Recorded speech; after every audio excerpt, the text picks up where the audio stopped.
Welcome to the Financial Foundations podcast, your gateway to the fascinating realm of finance, brought to you by Base Wealth Management. In this show, we delve deep into the world of money, guided by seasoned experts who will unravel the complexities of finance and provide you with invaluable insights and practical advice. Now, here are your hosts, Dustin Taylor and Alex Wolfe. Welcome back to the Financial Foundations podcast, brought to you by Base Wealth Management, where we are the foundation to your financial plan. I'm your host, Dustin Taylor. I'm your co-host, Alex Wolfe, certified financial planner. And today we're going to cover some market insights from the month of October. We've seen a lot of mixed information about what's been going on in the market and the economy. So Alex, let's go ahead and jump right into the topics from the month. First up, we have some GDP news. Yeah, so GDP stands for gross domestic product, and it's one of the measures that they use when looking at recession information. So a recession is 2 back-to-back quarters of negative GDP growth. So it's a backward-looking number. So typically, we don't know if we're in a recession until we're actually on our way out of it. So we saw those numbers come in from the third quarter, and that GDP beat estimates. It was up 4.9% compared to the estimate at 4.7.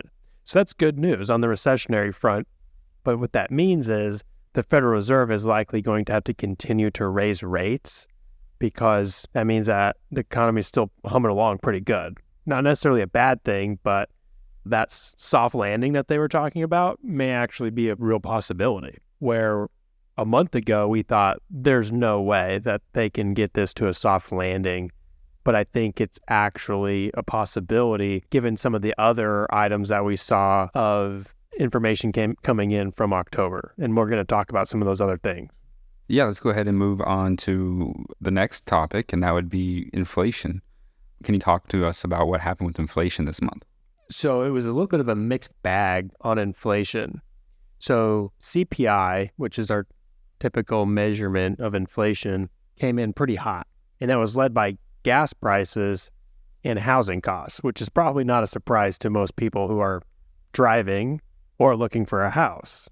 Things are expensive. But when you think about core CPI, which is when you remove energy prices and housing from CPI, it was actually slightly below estimates, meaning that inflation wasn't quite as bad as we thought it might be. But those other two items, energy prices and housing, was still an issue. And do you have an opinion on when you think that inflation might subside? Inflation has definitely been sticky. I don't think anyone will argue otherwise, although I'd be open to hearing some of those arguments. I think inflation is starting to settle, as the numbers have shown, and I think it will continue to come down, especially with our next thing we are going to talk about, student loan repayments restarting. That's going to have an impact on money supply because people are going to be spending some of their discretionary money on repaying those loans and not shopping. Yeah, I think that we've had several years now of those not being in repayment, and they just started back up this month. Let's talk about that. What's going on with the student loans? How's that affecting the market and everything? So to paint a picture, 40 million Americans' student loans, are now having to be repaid, which they weren't during the last 3 years coming out of the pandemic. They literally just restarted this month. So that's going to have a big impact on the economy, and I think it will slow it down, but I don't think it's going to be quite as drastic as some economists are predicting.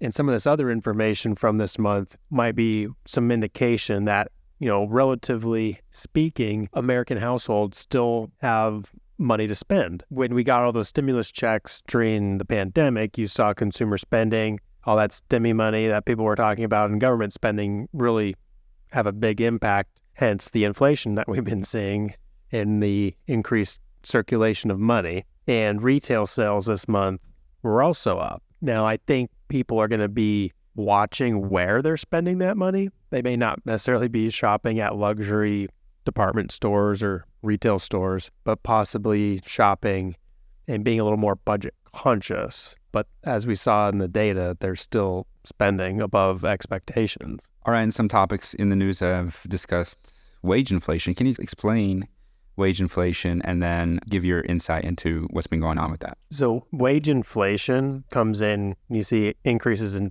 salaries and hourly wages going up. And in October, we saw that wage inflation was down, meaning people doesn't necessarily get increases in their salary or hourly pay, which is good for inflation, but could be something to watch when it comes to consumer spending. So as you can see here, as you mentioned at the beginning of the episode, we've seen some conflicting information, good and bad. And I think that's more argument toward the soft landing is when you've got a healthier consumer, but they are slowing down a little bit, that landing could be softer than we originally thought might happen. And what are some causes of wage inflation? So wage inflation typically comes when a company gives you like a cost of living adjustment, and it can also come with like a merit increase. So there were likely companies this year that didn't give annual merit increases, or they did, but they were lower than inflation numbers. On that topic, also, we saw the Social Security cost of living adjustment for 2024 come out at 3.2%, which was significantly down from the cost of living adjustment for 2023 of 8.7%, although that's not factored in wage inflation, but that's also a number that came out in October. Okay, let's move on to another big topic that has kind of dominated my feed recently, and that would be the auto worker strike and the impact and implications of that. Can you talk about that a bit? The union auto workers strike has been, as you mentioned, a dominating topic this month in the news, and it's having some pretty big impacts. There's a lot of goals these auto manufacturers have in converting over to electric vehicles, and they've had to ramp up spending. Some of them had to retool factories or even build new factories or are planning on it, and they've really scaled back, and some have halted plans right now until they get this union auto worker strike resolved, because they're wanting, as most strikes are, higher pay, better benefits, fewer working hours, etc. It's a very unionized field, in the auto industry of those workers. So until they get that resolved, these companies have really put a damper on their spending and future plans to build more electric vehicles. So that's going to have an impact possibly even on existing inventories, because while they've been striking, that means they're not making cars now, and that's their existing like gas vehicles, not necessarily electric cars, but there could be an inventory shortage if they're not, manufacturing vehicles on these assembly lines. When could we expect that inventory shortage? I'm not an expert in the field, but I would imagine that we're probably sooner than later. If those lines aren't moving now, I would say those probably get to dealer lots within 30 days. So probably within the next month or two, you could see some shortages, which is bad news if you're buying a vehicle. It could cause another spike in used car prices. Okay, let's move on to the topic of treasuries. What's going on with those this month? So the 10-year treasury is a pretty big marker and indicator on what's going on in the bond market, and it topped 16-year highs at over 5% this month, which is a pretty big deal. And that's come on from the increase in interest rates from the Federal Reserve. As we all know, they've been raising rates to try to keep inflation under control or get it under control. And they've done so pretty diligently, and as some have said, with a hawkish nature, meaning that they've been pretty routine and diligent in those rate increases as they've tried to fight inflation and get us to a reasonable, soft recessionary possible landing, as we mentioned earlier. Also, with that, not only did the 10-year treasury yield hit 16-year highs, but so have mortgage rates. I don't know if any of our listeners are in the shopping business right now trying to find a home, but hopefully they're not caught too off guard by an average interest rate of 8% on a 30-year fixed mortgage. And because of that, we've seen a big interest in floating or variable interest rate mortgages because of the high cost of a fixed rate. All right, and our last big topic for this episode has to be the conflict in the Middle East. And I guess that coupled with the conflict in Ukraine, how is that affecting everything? With the conflict in the Middle East, obviously a horrible situation, but due to that conflict, we've seen a spike in oil prices, and also with government spending and the aid that they are providing. So we'll see how long that goes on, but hopefully that resolves sooner rather than later. Okay, and going into November and the end of the year, what are some things that maybe we should watch for, or what are some things that you're watching for? And not only to the end of the year, I mean, next year's an election year as well. So what sort of things are you going to be looking out for? Things to watch before the end of the year.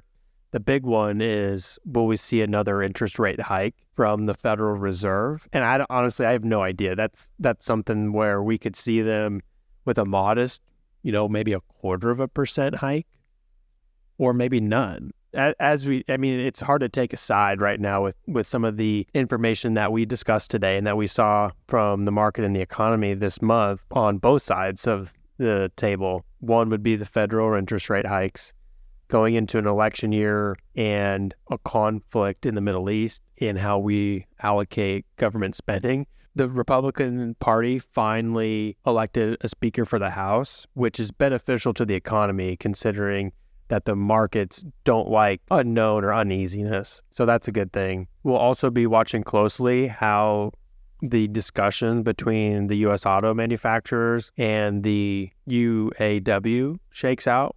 Hopefully they come to an agreement so that way they can continue manufacturing cars and their plans to continue along their path toward making electric vehicles. That will be something I'll be watching. Later economic data this year that we'll be watching is inflation. As I mentioned before, we'll be watching if the Fed raises rates. So we'll continue to watch the inflation numbers, private payroll, job numbers, those types of things, the usual economic indicators. All right, Alex. Well, thank you for those insights. And also, thanks for listening. If you'd like more information, you can visit our website at basewealthmanagement.com. Also, we send out weekly market insights on our email list, which you can also join on basewealthmanagement.com. If you could please leave us a review on whichever platform you listen to our podcast on. And you can also submit your questions to us. Send those to question@basewealthmanagement.com. I'm Dustin Taylor. I'm Alex Wolfe. And happy listening. We hope the expertise shared by our hosts, Dustin Taylor and Alex Wolfe, has left you feeling empowered and informed.